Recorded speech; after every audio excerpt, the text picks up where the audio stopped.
ओम शांति। आज प्यारे मीठे बाबा की मुरली मंथन की डेट है 28 फरवरी 2024। तो आज मीठे बाबा अपने बच्चों से कह रहे हैं, भारतवासियों को सिद्ध करके बताओ कि शिव जयंती ही गीता जयंती है। गीता से फिर होती है श्री कृष्ण जयंती। तो भारतवासियों को क्या बताना है कि शिव जयंती ही गीता जयंती, अर्थात शिव आते हैं जो गीत गाते हैं, उसी से गीता जयंती होती है। और गीता से फिर श्री कृष्ण मतलब मनुष्य देवतापन का जन्म होता है। यह बात सिद्ध करके बताना है, क्योंकि कहते हैं ना कि प्रेम करना हो तो किसी नेक दिल से करो, सच्चे दिल से करो, क्योंकि बाकी सब प्रेम डुबाने वाला है। क्योंकि सच्चे जो मन से जो संत होते हैं उनसे किया हुआ प्रेम प्यार लगाने वाला है, पार लगाने वाला है ना। और यही प्रेम सत्य से हुआ और यही सत्य है।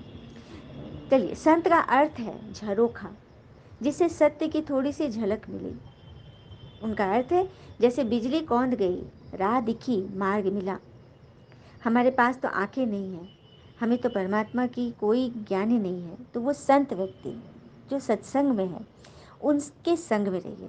वो आपको वो आंखें देंगे जिससे आप भगवान को पहचानें। नहीं तो क्या होता है ना, रेत पर पड़े चिन्ह रह गए, पक्षी तो उड़ गया, पिंजरा पड़ा रह गया, है ना।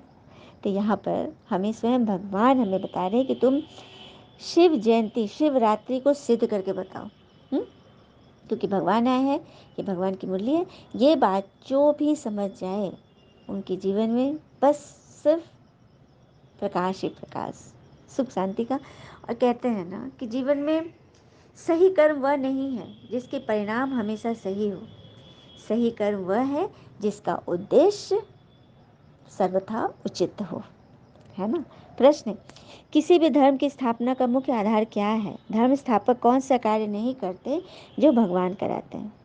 तो किसी भी धर्म की स्थापना के लिए पवित्रता का बल चाहिए। सभी धर्म पवित्रता के बल से ही स्थापन हुए। जो भी धर्म पिता है वो पवित्र आत्मा थे ना। कोई भी धर्म स्थापक किसी को पावन नहीं बनाते, हाँ स्वयं पावन रहते हैं। आज भी देखिए, बड़ी से बड़ी संस्था में जो गुरु होते हैं वो पावन भल रहते हैं, लेकिन किसी को बना नहीं सकते, क्योंकि ये काम तो पतित पावन का ही है ना।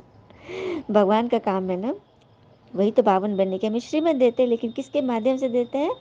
मुरली के माध्यम से। क्योंकि यही वो रास्ता है जो हमें हर समस्या से उबारता है। और कहते हैं ना, समस्या देखकर जीवन में कभी हार मत मानो। क्या पता इसी समस्या के अंदर तुम्हारी एक बड़ी शुरुआत छुपी हो। अगर कष्ट बड़ा है तो कामयाबी भी बहुत बड़ी जल्द ही मिलेगी, है ना। गीत है, इस पाप की दुनिया से हमें दूर ले चलो। ओम शांति। अब बच्चों ने समझ लिया है कि पाप की दुनिया किसे, पुण्य की दुनिया अर्थात पतित दुनिया और पावन दुनिया किसे कहते हैं। वास्तव में पाप की दुनिया तो अभी भारत बनी हुई नर्क बना हुआ है।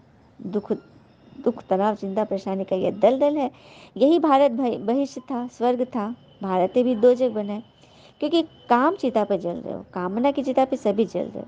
वहाँ तो काम चिता होती नहीं सत्युग स्वर्ग में, वहाँ सभी सुखी है। इसलिए तो भगवान हमें वहीं चलने की पढ़ाई तो पढ़ा रहे हैं। तुम किसके संतान हो? परमपिता परमात्मा के, तो सत्य के मालिक भी तुम ही बनोगे।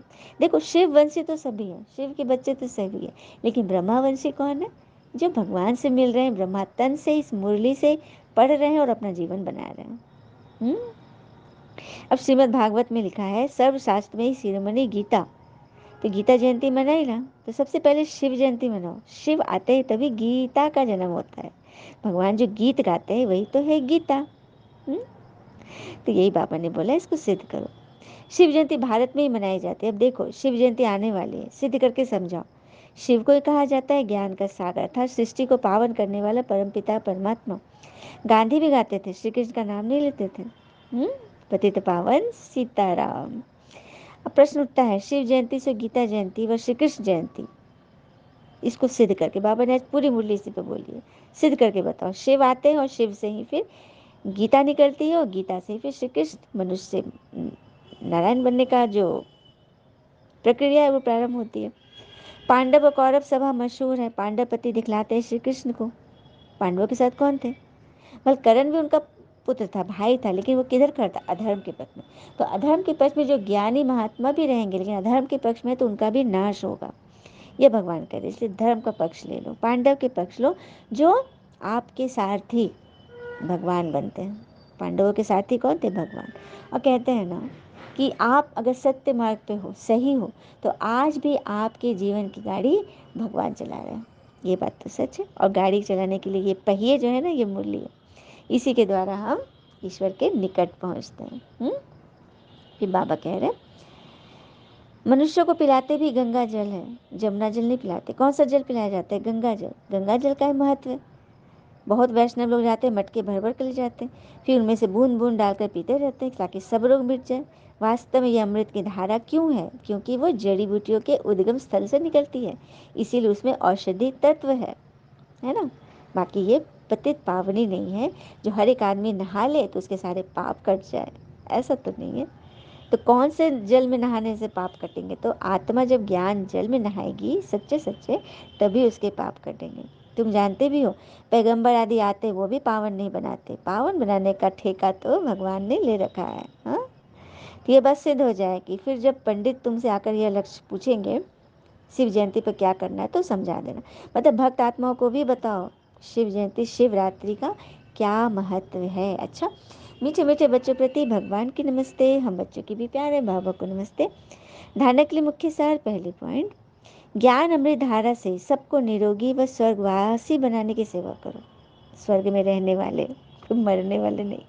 मनुष्य को देवता बनाना है, पिता समान मास्टर रहमदिल बनना है। दूसरी पर ज्ञान की पराकाष्ठा से बुद्धिमान बन शिव जयंती पर सिद्ध करना है कि शिव जयंती ही गीता जयंती है।